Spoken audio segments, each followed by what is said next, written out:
Merhaba arkadaşlar, kanalıma hoş geldiniz. Bugün sizlerle bu modeli yapıyoruz. Ben bu modeli geniş çalıştığım için biraz fazla ip gitti. Masamın boyu 2 metre. 10'ar santimde püskülsüz haline sarkıtma payı verdim. 2 metre 20 santim püskülsüz boyu, 46 santimde eni oldu. Bu ölçülerdeki bir runner'a 1000 metre yani 1000 gram ip kullandım arkadaşlar. Birazdan yapım aşamasında ipimin özelliklerini de belirteceğim. Şimdi sizleri daha fazla bekletmeden yapım aşamasına geçebiliriz. Ben yurt dışında yaşıyorum. Yabancı marka ip kullanıyorum. Aynı özelliklerde ipi bulabilmek için bu arkadaki metrajlarına ve özelliklerine bakmamız gerekiyor. İp alırken ipin kalınlığı 2 milimetre ama %46 koton, %40 polyester, %14 rayon. Bu yüzdelikler iplerde değişebilir. Önemli olan karışım olması. %100 koton olmaması gerekiyor bunu yaparken. Bu tarzda bir makrome ipi alırken %100 koton ya da %100 polyester ip almamaya dikkat ediyoruz. Çünkü bu yumuşaklıkta olması için bu karışımların olması gerekiyor. Bir de metrajlarına da bakarsanız aynı kalınlığı rahatlıkla bulabilirsiniz. 250 gramda 250 metre ip var. Tığ önerisi 2 ile 4 mm arasında. Ben elime 4 mm yatkın olduğu için 4 mm tığ kullanıyorum. İp alırken bu arkayı muhakkak okuyalım. Bu gramaj ve yüzdeliklere bakarsanız aynı özelliklerde ipi rahatlıkla bulabilirsiniz. Ben bazı modellerde bu şekilde karışım olan makrome, bazı modellerde de koton ip kullanıyorum. Bunda koton ip de kullanabilirsiniz. Ben koton deyince bunu makrome ipiyle karıştırılıyor arkadaşlar. Makrome ipi olan karışım olacak ama koton ip dediğim zaman normal %100 koton ip. Makrome ip değil, büklümlü bir ip bu. Ben Amerika'da hobi mağazasından alıyorum iplerimi. Modele zincir çekerek başlıyorum. Benim yaptığım taban kısmı için toplamda 76 tane zincir gerekli. 76 tane zincir hazırlıyorum. Bunu daha fazla genişletmek istiyorsanız bu örnekten eklemeniz gerekiyor. Her örnek için ekstra 10 zincir çekerek bu modeli istediğiniz kadar genişletebilirsiniz. Zincirimizi de hazırlarken videoyu durdurarak bir beğen ve yorum yaparsanız sevinirim arkadaşlar. Videoların daha çok kişilere erişmesi için sizin beğen ve yorumlarınıza ihtiyacım var. Bir de bu video sizler için faydalı olduysa yorumlar kısmına yazarak sizden sonra gelecek kişilerin izlemesine vesile olabilirsiniz. Şimdi toplamda 76 zincir hazırlayıp geliyorum. Taban için gerekli olan 76 tane zinciri hazırladım. Ekstra zincir çekiyorum. Bu çektiğim 7 zincir ekstra arkadaşlar. Sayım aşamasında hata yaptıysam bu zincirlerden kullanabilirim. Gerek kalmazsa sökebilirim arkadaşlar. Şimdi modeli oluşturmaya başlıyorum. Tığıma bir sefer doluyorum. 11 zincir atlıyorum. 12. zincirin üzerinde ikili trabzanlar yapıyorum. Aynı zincir içerisinde toplamda 5 tane ikili trabzan yapıyorum. 3 4 5 3 zincir, tığıma 2 sefer doluyorum. Aşağıdan 4 zincir atlıyorum. 5. zincirde üçlü trabzanımı yapıyorum. İlk sırada üçlü trabzan yapıyoruz ama diğer sıralarda 3 sefer dolayarak dörtlü trabzan yapacağız. 3 zincir. Şimdi yeni trabzanlı kısma başlıyoruz. 4 zincir atlayıp 5. zincirde ikili trabzan yapmaya başlıyorum. Toplamda 5 ikili trabzan aynı nokta içerisinde yapıyorum. 3 4 5 arada 3 zincir, tığımı 2 sefer doluyorum. 5. zincir üzerinde üçlü trabzanımı yapıyorum. Bu kısmı bir sefer daha göstermek istiyorum. 3 zincir. Bu yaptığımız üçlü trabzanlar diğer sıraları yaptıktan sonra bu şekilde katlanıyorsa, düz, bu alt kısmı düz durmuyorsa burada normal ikili trabzan da yapabilirsiniz. Aşağıdan 5. zincirin üzerinde toplam 5 tane ikili trabzan yapıyorum. 3 4 5 arada 3 zincir, tığıma 2 sefer doluyorum. aşağıdan 5. zincirin üzerinde üçlü trabzan yapıyorum. Bu ilk sıradaki, bu aradaki trabzanı normal ikili trabzan yaparak da değiştirebilirsiniz arkadaşlar. Bu şekilde sıra sonuna kadar yapalım. Bu trabzanlı kısımlardan toplamda 7 tane olacak. Sıra sonuna kadar yapalım. Şimdi sıra sonuna kadar geldim. Bu trabzanlı kısımlardan toplamda 7 tane yaptım. Şimdi kenar kısmını yapıyorum. 3 zincir, 3 zincir, tığıma 2 sefer doluyorum. Buradan 5. zincirde üçlü trabzanımı yapıyorum. Burada gördüğünüz gibi fazladan zincir çekmiştik. Fazladan zinciri de bu şekilde söküyoruz. Bu şekilde trabzana kadar sökebilirsiniz. Şimdi yeni sıraya başlıyorum. Bir zincir çekerek diğer yöne dönüyorum. Şu anda marullaşma var gibi ama bu ördükçe bu düzelecek. Bu trabzanın yanında boşlukta bu şekilde bir sık iğne yaparak yeni sıraya başlıyorum. Şimdi bu trabzanların tepesine trabzanlar yapacağız. İlk 2 tane trabzanın tepesine birer tane ikili trabzan. İkincisinde bir ikili trabzan. Ortada bu ikili trabzan tepesine 3 tane ikili trabzan yaparak burada çoğaltma işlemi yapıyoruz. 2 3. Şimdi kenardaki 2 tane ikili trabzanın üzerine de birer tane yapıyoruz. Sadece ortadaki trabzanın tepesinde 3 tane yapıyoruz. Diğerlerine tek. Şimdi hiç zincir çekmeden bu trabzanın yanında boşlukta bir sık iğne, bir zincir. Şimdi trabzanın diğer tarafına gidiyoruz. Boşlukta bir sık iğne. Hiç zincir çekmeden burada aynı burada yaptığımız trabzanlı işlemi yapıyoruz. İlk ikisine birer tane. Üçüncüsünde 3 tane üçlü trabzan yapıyoruz. 1 2 3. Son ikisine de birer tane yapıyoruz. Birer tane ikili trabzan. Hiç zincir çekmeden bu ortadaki trabzanın yanında boşlukta bir sık iğne, bir zincir, trabzanın yanında boşlukta bir sık iğne. Hiç zincir çekmeden burada trabzan işlemine başlıyoruz. Bir sefer daha bu kısmı göstermek istiyorum. İlk 2 trabzanın tepesinde birer tane ikili trabzan. Ortadaki ikili trabzanın tepesinde 3 tane ikili trabzan. Son 2 tane trabzan tepesinde de birer tane trabzan yaparak burayı bitiriyoruz. Hiç zincir çekmeden trabzanın yanında boşlukta bir sık iğne, bir zincir, sonra diğer tarafa geçiyoruz. Trabzanın yanında boşlukta bir sık iğne.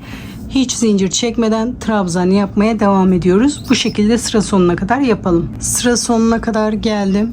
Hiç zincir çekmeden bu kenarda 3. zincire ya da direkt bu şekilde boşlukta da sık iğne yapabilirsiniz. Ben 3. zincirin içinde bir sık iğne yapıyorum. Bu sırayı bu şekilde bitiriyoruz. Şimdi buradaki ilk sırayı başlıyoruz. Şimdi kenar kısmında 7 zincir yaparak yeni sıraya başlıyorum. 3 4 5 6 7. Diğer yöne doğru dönüyorum. Şimdi bu trabzanları yaparken tam ortadaki trabzanın tepesine yapıyoruz. Bu ortada 3 tane ikili trabzan yapmıştık. Ortadaki yani ikinci, buradan da sayarsak 1 2 3 dördüncü, buradan da dördüncü oluyor. Onun tepesine batarak 5 tane ikili trabzan yapıyorum. Tam ortadaki trabzanın tepesine 5 tane aynı noktaya batarak ikili trabzan yapıyoruz. 3 zincir, tığımı 3 sefer doluyorum. 1 2 3. Burayı yaparken direkt şu aradaki bir zincir boşluğuna da batabilirsiniz. Buradaki trabzanın tepesine de batabilirsiniz. Ben direkt trabzanın tepesinde batacağım. Sırasıyla doladıklarımı en son ikisini birlikte yapıyorum. 3 zincir. Burada yaptığımız trabzanların, bakın şu ortada 3 tane yapmıştık aynı noktaya batarak. Ortadaki trabzan tepesinde 5 tane ikili trabzan yapıyorum. 2 3 4 5. 3 zincir, tığımı 3 sefer doluyorum. Buradaki trabzanın tepesine batıyorum. Sırasıyla doladıklarımı en son ikisini birlikte 3 zincir, burada ortadaki trabzan tepesine gelerek toplamda 5 trabzan yapıyorum. Aynı buradaki işlemi buraya yapıyoruz. Sıra sonuna kadar yapalım. Sıra sonuna kadar geldim. 3 zincir, tığımı 3 sefer doluyorum.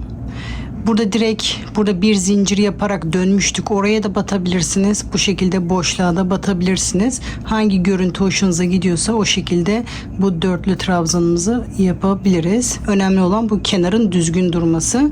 Şimdi bir zincir çekerek diğer yöne dönüyorum.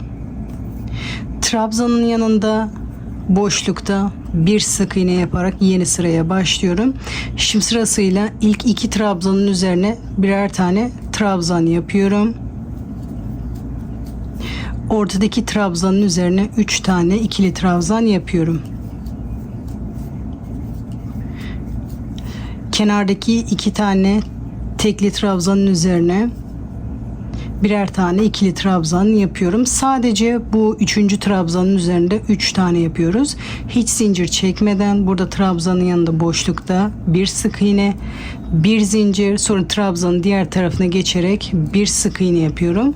Hiç zincir çekmeden buradaki işlemi bunun tepesine yapıyoruz. İlk 2 trabzanın üzerine birer tane ikili trabzan, 3. trabzanın üzerine 3 tane ikili trabzan yapıyorum. 1 2 3. Bu trabzanların üzerine de tekli ikili trabzan yapıyorum. Birer tane hiç zincir çekmeden trabzanın yanında boşlukta bir sık iğne, bir zincir, trabzanın yanında boşlukta bir sık iğne. Bu sırayı da bu şekilde sıra sonuna kadar yapalım. Sıra sonuna kadar geldim. Buradan 3. zincirin üzerinde bir sık iğne yapıyorum. Bu modeli hep şu 2 sırayı tekrar ederek uzatmak istediğimiz uzunluğa kadar uzatıyoruz. Son 2 sıra kısa göstermek istiyorum. 7 zincir. Bu tekrar edeceğimiz ilk sıra. 7 zincir yaparak diğer yöne dönüyoruz. Burada 3 tane trabzan yapmıştık. Orta trabzanın tepesinde 5 tane ikili trabzan yapıyorum. 2 3 4 ve 5. 3 zincir, tığımı 3 sefer doluyorum. Buradaki trabzanın tepesine ya da boşluğa batabilirsiniz. Direkt trabzan tepesine batıyorum. Sırasıyla doladıklarımı en son ikisini birlikte yapıyorum. 3 zincir, tığımı bir sefer doluyorum. Bu 3 tane yaptığımız trabzanın ortadaki trabzanın üzerinde toplamda 5 trabzan yapıyorum arkadaşlar. 5. Arada 3 zincir, tekrar tığıma 3 sefer doluyorum. Buradaki trabzanın tepesine batarak dörtlü trabzanı yapıyorum. Bu şekilde bu sırayı da sıra sonuna kadar yapalım. Sıra sonuna kadar geldim. 3 zincir, tığımı 3 sefer doluyorum. Burada boşlukta sırasıyla doladıklarımı en son ikisini birlikte bu şekilde dörtlü trabzanımı yapıyorum. Bir zincir çekerek yeni sıraya dönüyorum. Hemen trabzanın yanında boşlukta bir sık iğne, sonra sırasıyla trabzanlarımı yapıyorum. İkinci trabzanın üzerine de bir tane, üçüncü trabzanın üzerinde 3 tane trabzan yapıyorum. 1 2 3. Sonra diğerlerine birer tane trabzan yapıyoruz. Son 2 trabzana birer tane trabzan. Hiç zincir çekmeden boşlukta burada trabzanın yanında bir sık iğne, bir zincir, trabzanın yanında boşlukta bir sık iğne, sonra buraya trabzan yapmaya başlıyorum. Aynı buradaki işlemleri tekrar ederek sıra sonuna kadar yapalım. Sıra sonuna kadar geldim. 3. zincire batarak bir sık iğne yapıyorum. 7 zincir çekerek yeni sıraya başlıyorum.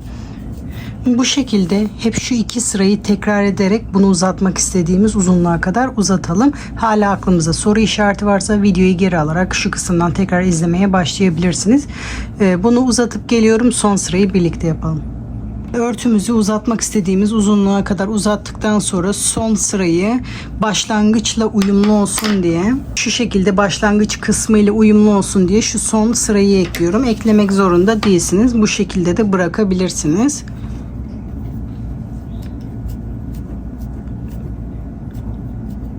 Bu kenar dönüş kısmını bir eksik bir fazla yapabilirsiniz. Önemli olan şu şekilde yapınca düzgün durması gerekiyor. Ben 7 zincir hazırladım. Bunu bir eksik ya da bir fazla yapabilirsiniz. Ortadaki trabzanın tepesinde bir sık iğne yapıyorum. Az önce demek istediğim kısım şu. Önemli olan şu kenarın düz durması. Kasıyorsa bir tane ekleyebilirsiniz. Bu kısım bol geliyorsa bir tane eksiltebilirsiniz. Arada 4 zincir, tığıma bir sefer doluyorum. Buradaki trabzan tepesinde ikili trabzan yapıyorum. Bu yaptığımız trabzan da bu kısmın düz durması için, ikili trabzan kasıyorsa bunu üçlü trabzan yapabilirsiniz. Eğer bu çok bol geliyorsa çakma trabzan da yapabilirsiniz. Dediğim gibi önemli olan burayı düzleştirmek. 4 zincir, ortadaki trabzanın tepesinde bir sık iğne, 4 zincir, tığıma bir kez doluyorum. Bu trabzan tepesinde ikili trabzan yapıyorum. Bu son sırayı da bu şekilde yapıyoruz. İsteğe bağlı yapmak zorunda değilsiniz. 4 zincir, tığıma bir kez doluyorum. Trabzan tepesinde ikili trabzan yapıyorum. Bu şekilde son sırayı da yapıyoruz. Sıra sonuna kadar yapalım. Sıra sonuna kadar geldim. 4 zincir, tığıma bir sefer doluyorum. Bu şekilde boşlukta ya da orada dönüşte yaptığımız bir zincirin üzerinde ikili trabzanımı yapıyorum. Bir zincir çekerek ipimi burada kesiyorum ve arkada saklıyorum. Şimdi püskül yapılışına geçebiliriz. Şimdi püskül yaparken bu şekilde 2 adet ip hazırlıyorum püskülü bağlamak için. Püskülü iki türlü yapabilirsiniz. Birincisi benim gibi elinizde sararak yapabilirsiniz. İkincisi de bir cisme sararak, kart, karton, kumanda, ne isterseniz istediğiniz bir cisme sararak da yapabilirsiniz. Yapacağınız cismin genişliği önemli. Ne kadar uzunlukta yapmak istiyorsanız. Püsküllerin boyu 10 santim olsun istiyorsanız 10 santim genişliğindeki bir cisme sararak yapabilirsiniz. Örnek şu şekilde bir kitap diyelim ya da bunun kalınlığında bir karton. Bu şekilde ona sararak da yapabilirsiniz. Ben şimdi elimde göstereceğim ama dediğim gibi bir cisme sararak da bu şekilde yapabilirsiniz.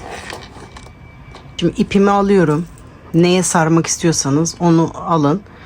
Ben elimde yapıyorum. Bu şekilde sararak püskülümüzü hazırlıyoruz. Bu sarma sayısı sizin isteğinize bağlı, yapacağınız kalınlığa göre değişir. Ne kadar çok sararsanız o kadar çok ip gider ama kalın oldukça da püskül daha güzel duruyor. 6, 7, 8, 9, 10, 15 sefer sardım. İpimi kesiyorum. Sonra ipimizin tekini alıyoruz. Bu şekilde sardığımız ipin arasından beri geçiriyoruz. Neye sardıysak ipi arasından beri geçiriyoruz. İki ipi eşit bir şekilde tutuyoruz bu şekilde. 2 sıkı düğüm atıyoruz. Burayı tutuyorum ki açılmasın. Bu şekilde 2 sıkı düğüm atıyoruz. 1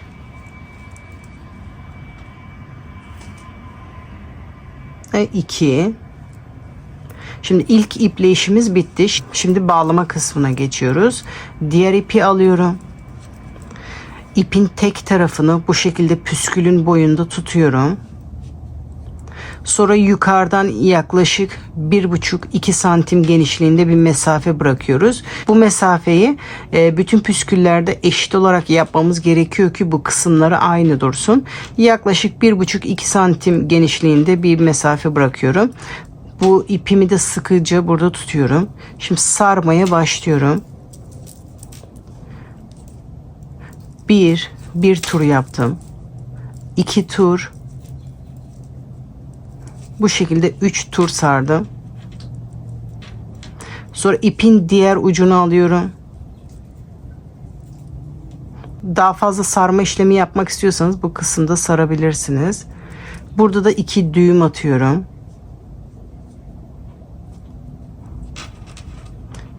Burada düğüm atma tekniği farklı bir teknik var ama ben size pratik olanı göstermek istiyorum.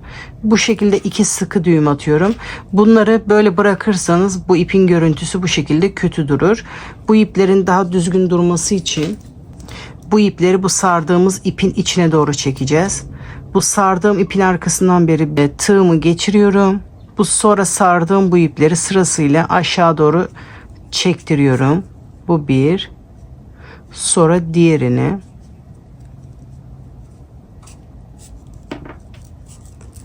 Sonra bu ipleri düğümü arkaya doğru getirmeye çalışıyorum. Parmağım yardımıyla düğümü arkaya getiriyorum.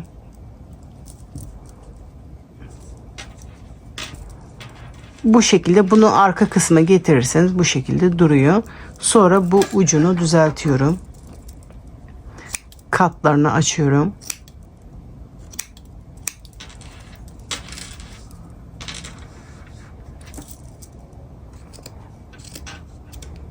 Bu şekilde püsküllerimiz hazır. Püskülleri bu şekilde sade olarak kullanabilirsiniz. Buralara boncuk da takabilirsiniz. Püskülleri daha kalın yapmak istiyorsanız sarma sayısını çoğaltmanız gerekiyor. Bakın bunu 15 defa sararak yapmıştım. Bunu 30 defa sararak yaptım. Püskülüm hazır. Ben bu şekilde 19 milimetre ahşap boncuk kullanıyorum. İsteğe bağlı sade de kullanabilirsiniz. Boncuğun içinden ipimi geçiriyorum. Püskülleri ben bu trabzanların olduğu yerlere takıyorum. Burada da şu sık iğneden sonra 5. zincirin içinde normalde nereye batacaksak oraya püskülümü takıyorum. Şimdi trabzanların olduğu yerlerde püsküllerimi takıyorum. İpin tekini oradan alıyorum. İpin diğer ucuyla 2 sıkı düğüm atıyorum. Boncuğun içinde mesafe varsa ipi püsküle doğru çekiyoruz. Mesafe yoksa burada arkada trabzanların arkasında saklayabilirsiniz. Daha ince bir tığ yardımıyla boncuğun içinden püsküle doğru çekiyorum. Sonra bu bağladığım püskülün arkasından beri püskülün içine doğru çekiyorum. Bu şekilde sırasıyla trabzanların oraya püskülleri takıyorum. Başlangıç tarafında da burada trabzanları battığımız yerlere püsküllerimizi takıyoruz. Şimdi sırasıyla bütün püskülleri takalım. Ondan sonra tersinden ütüleyip size bitmiş halini gösteriyorum. Tersten ütüledim, bitmiş hali bu şekilde arkadaşlar. Yapılışı çok kolay. Tamamen 2 sıradan oluşan bir modelde. Umarım siz de izlerken keyif almışsınızdır. Yeni modeller için takipte kalın. Yapacak arkadaşlara kolay gelsin diyorum. Sıradaki videolarda görüşmek üzere.